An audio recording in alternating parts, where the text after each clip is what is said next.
अब बांग्लादेश में एक एक करके हिंदुओं को टारगेट किया जा रहा है। इस बीच घर के जले हुए मलबे के पास से जांचकर्ताओं को बंगाली में हाथ से लिखा एक बैनर मिला है। इस बैनर में इलाके की हिंदू आबादी को सीधी धमकी दी गई है। बैनर में हिंदू समुदाय पर इस्लाम विरोधी गतिविधियों में शामिल होने का आरोप लगाया गया है और सभी हिंदू आंदोलनों, सामुदायिक बैठकों और धार्मिक सभाओं को रोकने का आदेश दिया गया है। इस संदेश को अंतिम चेतावनी कहा गया है। इसमें लिखा गया है कि अगर उनके निर्देशों का पालन नहीं किया गया तो हिंदू समुदाय के घर, दुकान और संपत्तियों को निशाना बनाया जाएगा।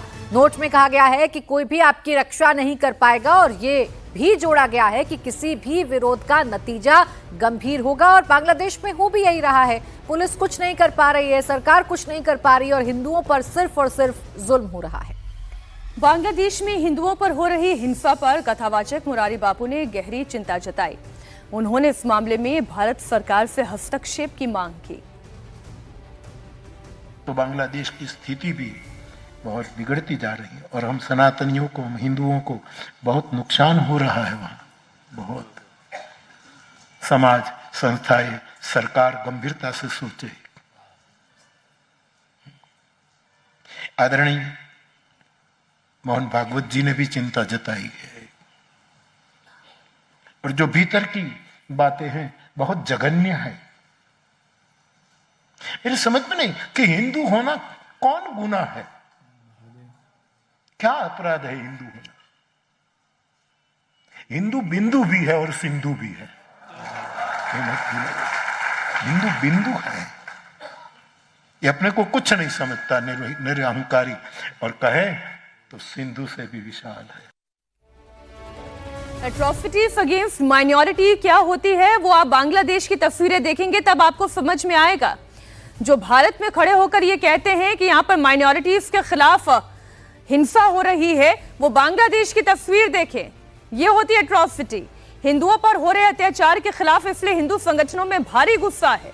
मुंबई, पटना, लखनऊ समेत देश के कई शहरों में हिंदू संगठन सड़क पर हैं, प्रदर्शन कर रहे हैं। दीपू दास की हत्या के बाद हिंदुओं में नाराजगी है। प्रदर्शनकारियों का कहना है कि वो पीड़ित परिवार को न्याय दिलाने और बांग्लादेश में अल्पसंख्यकों पर हो रही हिंसा के खिलाफ आवाज उठाने के लिए लगातार प्रदर्शन करेंगे।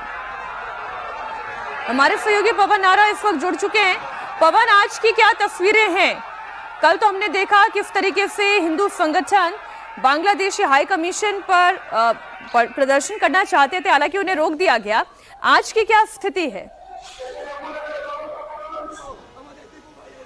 देखिए, आज भारत भर में अलग अलग इलाकों में दीपू दास की हत्या के खिलाफ विरोध प्रदर्शन हो रहे हैं, लेकिन इन विरोध प्रदर्शनों के बीच नई घटना चिटगांव से सामने आई है, जो कि ढाका से 200 किलोमीटर दूर दक्षिण बांग्लादेश की तरफ पड़ता है।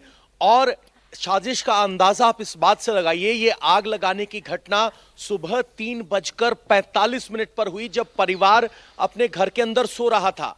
परिवार का एक शख्स दुबई में काम करता है, एक अनिल स्थानीय तौर पर मजदूरी का काम करता है। उनको बाकायदा घेर कर बाहर से कुंडी लगाकर जलाकर मारने की कोशिश की। ये सब साजिशन निशाना बनाया जा रहा है। और जिस पोस्टर का आपने जिक्र किया, पोस्टर में कहा गया कि आप किसी भी तरह का प्रदर्शन ना करें, यानी आपकी हत्या की जाए और आप उफ भी ना करें, ये उनसे उम्मीद की जा रही है। तो आप समझ सकते हैं कि बांग्लादेश में हिंदू होना कितना बड़ा गुनाह है। और जिस बात को कह रहे हैं कि इस्लाम के खिलाफ काम कर रहे हैं, अगर वो अपने ईश देव की पूजा करते हैं उसको इस्लाम के खिलाफ बता दिया जाता है और इस बात पर उन्हें टारगेट किया जा रहा है। ये कुछ घटनाएं हैं, ये बहुत परेशान करने वाली डिटेल्स हैं जो आप दे रहे हैं। जो पवन हमारे सहयोगी बता रहे हैं कि पूजा करना मना है, आपको जला दें लेकिन आपका प्रदर्शन करना मना है, आपका बांग्लादेश में रहना मुश्किल कर देंगे। क्यों? क्योंकि आप हिंदू हैं। ये स्थिति इस वक्त बांग्लादेश में हिंदुओं के खिलाफ खड़ी की गई है। बहुत शुक्रिया पवन आपका इस पूरी जानकारी के लिए। भारत के दो सबसे बड़े भगोड़े विजय माल्या और ललित मोदी को वापस लाने के लिए जांच एजेंसियां एड़ी चोटी का पसीना एक किए हुए हैं। वहीं दोनों मस्ती में पार्टी करते नजर आ रहे हैं। लंदन में ललित मोदी और विजय माल्या एक साथ पार्टी करने का उनका वीडियो सोशल मीडिया पर वायरल हो रहा है, जिसमें ललित मोदी खुद कह रहा है कि हम भारत के दो सबसे बड़े भगोड़े हैं। ये वीडियो खुद ललित मोदी ने सोशल मीडिया पर पोस्ट भी किया है और लिखा है कि हम भारत में फिर इंटरनेट पर धमाल मचाएंगे। हमारे सहयोगी अतुल भाटिया इस खबर पर लाइव जुड़ गए हैं। अब देखिए क्या लिखा हुआ है, let me do something to break the internet down again, something for you media focus.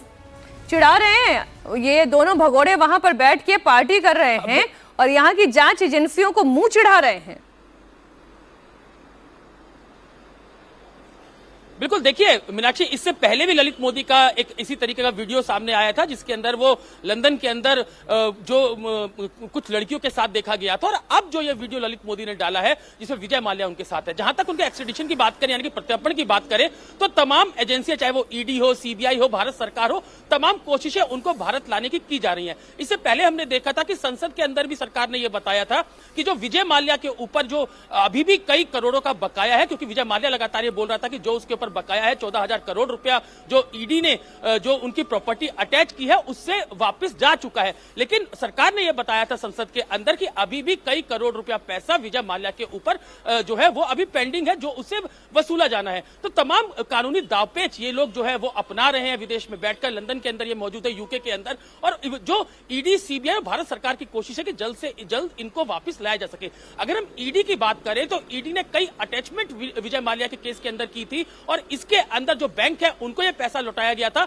और इसके अलावा किंगफिशर एयरलाइंस जो है उसके जो कर्मचारी थे उनका भी जो पेंडिंग वेतन था, सैलरी थी, वो भी दिया गया था। तो पूरी कोशिश जो हमारी एजेंसियां हैं उनकी लाने की है, लेकिन जिस तरीके से लगातार इन लोगों को डर नहीं है, ये लोग वीडियो बनाते हैं उसके बाद वायरल करते हैं। खुद ललित मोदी जो है वो अपने जो सोशल मीडिया प्लेटफॉर्म है उसमें ये वीडियो डालता है। तो अभी सरकार की कोशिश यही है कि जल्द से जल्द इनको हिंदुस्तान लाया जा सके। काफी प्रॉपर्टीज इनकी अटैच की जा चुकी है, काफी पैसा बैंकों अतुल, ये सिर्फ वीडियो नहीं डालते, ये चुनौती देते हैं, ये बताते हैं कि कितने पावरफुल हैं, बताते हैं कि सब कुछ होने के बाद भी, इतने केसेस होने के बाद भी, सबूत होने के बावजूद भी ये कैसे विदेश में रह के पार्टी कर सकते हैं, मजे कर सकते हैं और सोशल मीडिया पर धमाल मचा सकते हैं।